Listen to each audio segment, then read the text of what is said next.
Imagine करो कि आप 16,000 फीट से ज्यादा की ऊंचाई पर खड़ी हो। चारों तरफ इंडियन हिमालय की बर्फ से ढकी मैजेस्टिक चोटियां हैं। हवा पतली है, क्रिस्प है, ठंडक आपकी स्किन को काटती हुई महसूस होती है। आपके सामने एक छोटी ग्लेशियल लेक है जिसका पानी साल के ज्यादातर समय जमा रहता है। ये है उत्तराखंड की रूपकुंड लेक। गर्मियों में जब बर्फ पिघलने लगती है, एक चौंकाने वाला राज खुलता है। सैकड़ों इंसानों के कंकाल उभर आते हैं, इसीलिए इसे स्केलेटन लेक कहते हैं। सवाल सरल पर गहरा है, ये लोग कौन थे और उनकी किस्मत ऐसी क्यों बनी? 1942 में British forest guard HK Madhwal ने इस लेक को खोजा। बर्फ पिघली और अनगिनत अवशेष सामने आए। खोपड़ी, फीमर, पसलियां हर तरफ बिखरी हुई। शुरुआती शक था, क्या ये जापानी आक्रमणकारी तो नहीं?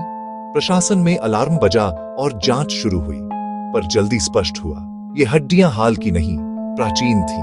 चमड्ढे की चप्पलें, लकड़ी के बर्तन, लोहे का भाला, बांस के डंडे, ये यात्री थे, सैनिक नहीं।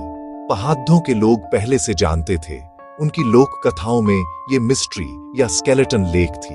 मडवाल की खोज ने रूपकुंड को वैज्ञानिक जिज्ञासा के केंद्र में ला खड़ा किया। साइंस से बहुत पहले यहाँ मिथक थे, पीढ़ी दर पीढ़ी सुनाए गए। मुख्य कथा नंदा देवी के क्रोध पर केंद्रित है, पवित्रता का अपमान, दिव्य दंड। कहा जाता है कन्नौज का राजा जसधावल शोर शराबे के साथ तीर्थ पर निकला। देवी का प्रकोप, लोहे जैसे कठोर ओले और पूरा दल ढेर। यह कथा पवित्रता, विनम्रता और परंपरा का सबक देती है। एक और वर्जन, एक सरदार और अनुयायी तूफान में मरे, दिव्य न्याय के रूप में। मिथक कल्चरल गाइड भी है, पहाड़ों में कैसे व्यवहार करना है ये सिखाते हैं। जबकि विज्ञान भौतिक कारण खोजता है, मिथक आध्यात्मिक व्याख्या देता है। इसलिए रूपकुंड डर और श्रद्धा दोनों का स्मारक बना रहा। अब scientists case unravelling the bonds with evidence. पहला काम, लेजेंड्स से परे एक ठोस टाइमलाइन बनाना। Radio carbon dating, DNA analysis, Bharat, Europe, North America के सहयोग से। हड्डी, बाल, टिश्यू, हर नमूना समय और मूल का सुराग। ये लोग कब मरे, कहां से आए, क्या सब एक ही समूह थे? 2004 की स्टडी, कुछ हड्डियां लगभग 850 CE की और DNA में 2 ग्रुप्स, लंबे आपसी रिश्तेदारी वाले यात्री और अलग, शायद लोकल गाइड और पोर्टर। हड्डियों से पता चला वे स्वस्थ थे, यानी वे नियोजित यात्रा पर थे। 2019, एक नहीं, कई समय खिड्डकियां और जेनेटिकली अलग ग्रुप्स सामने आए। The riddle of demise. इतने लोग एक साथ कैसे मरे? कई खोपड़ियों पर ऊपर की ओर छोटे गहरे फ्रैक्चर दिखाई दिए। ये तलवार या भाले की चोटें नहीं, बल्कि गोल ब्लंट ऑब्जेक्ट के वार जैसे।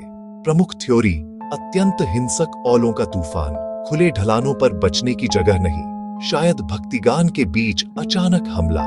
मिनटों में यात्रा समाप्त, बर्फ ने सब संरक्षित कर दिया। पर नई डेटिंग बताती है, मौतें अलग अलग सदियों में हुई। मुमकिन है ओले बार बार हुए हों या अलग अलग त्रासदियां घटती रही हों। हर कारण वही फ्रैक्चर नहीं देता। रहस्य अब एक जटिल मौजक है।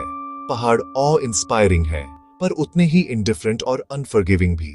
2019 की जेनेटिक स्टडी, रूपकुंड सागा का वाटरशेड मोमेंट। 23 अवशेष, दक्षिण एशियाई, मौतें अधिकतर 9वीं सदी के आसपास। प्रोफाइल एक पिलग्रिमेज ग्रुप जैसा, संभवतः नंदा देवी परंपरा से जुड़ा।